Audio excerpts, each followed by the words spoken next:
வாயேஜரின் வரலாற்று பயணம்.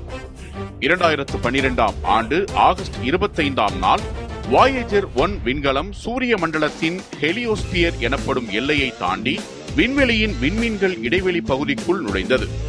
வாயேஜர் 1 என்பது நாசாவின் வாயேஜர் திட்டத்தின் கீழ் 1977ஆம் ஆண்டு செப்டம்பர் 5ஆம் தேதி விண்ணுக்கு அனுப்பப்பட்ட ஒரு விண்கலம்.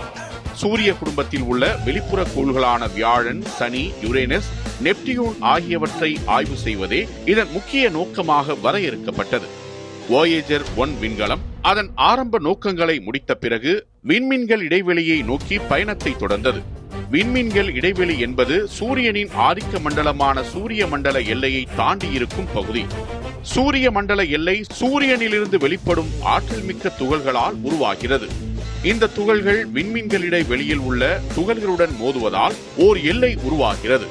இந்த எல்லையை தாண்டி செல்வதே வாயேஜர் 1 அடுத்த இலக்காக இருந்தது.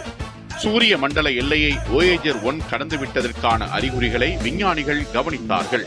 சூரிய காற்று என்று அழைக்கப்படும் சூரியனின் துகள்கள் குறைந்து விண்மீன்கள் இடைவெளியில் உள்ள காஸ்மிக் கதிர்கள் அதிகரித்ததை வாயேஜர் விண்கலம் அனுப்பிய தரவுகள் காட்டின.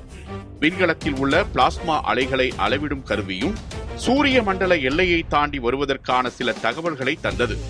இருப்பினும் இது விண்மீன்கள் இடைவெளியா என்பதை உறுதிப்படுத்த விஞ்ஞானிகளுக்கு பல மாதங்கள் தேவைப்பட்டன. மனிதனால் உருவாக்கப்பட்ட ஒரு பொருள் முதலில் விண்மீன்களுக்கு அப்பால் உள்ள ஒரு புதிய சூழலை அடைந்தது.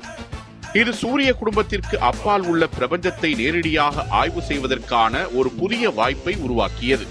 வாயேஜர் 1 விண்கலம் தொடர்ந்து விண்மீன்கள் இடைவெளியை நோக்கி பயணித்து அதன் மூலம் கிடைக்கும் தகவல்களை பூமிக்கு அனுப்பிக் கொண்டே இருக்கிறது.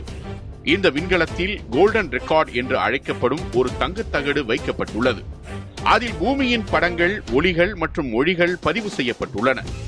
எதிர்காலத்தில் வேறு ஏதாவது வேற்றுக்கிரக உயிரினங்கள் இந்த விண்கலத்தை கண்டால் பூமியை பற்றி அறிந்து கொள்வதற்காக இது வைக்கப்பட்டுள்ளது. சூரியனில் இருந்து 24 பில்லியன் கிலோமீட்டர் தொலைவில் பயணித்து வரும் வாயேஜர் 1 விண்கலத்தின் ஆற்றல் 2025ஆம் ஆண்டு வரை நீடிக்கும் என்று கணக்கிடப்பட்டுள்ளது. அதன் பிறகு அது செயலிழந்துவிடும். இருப்பினும் வாயேஜர் 1 வரலாற்று பயணம் ஒருபோதும் முடிவடையாது.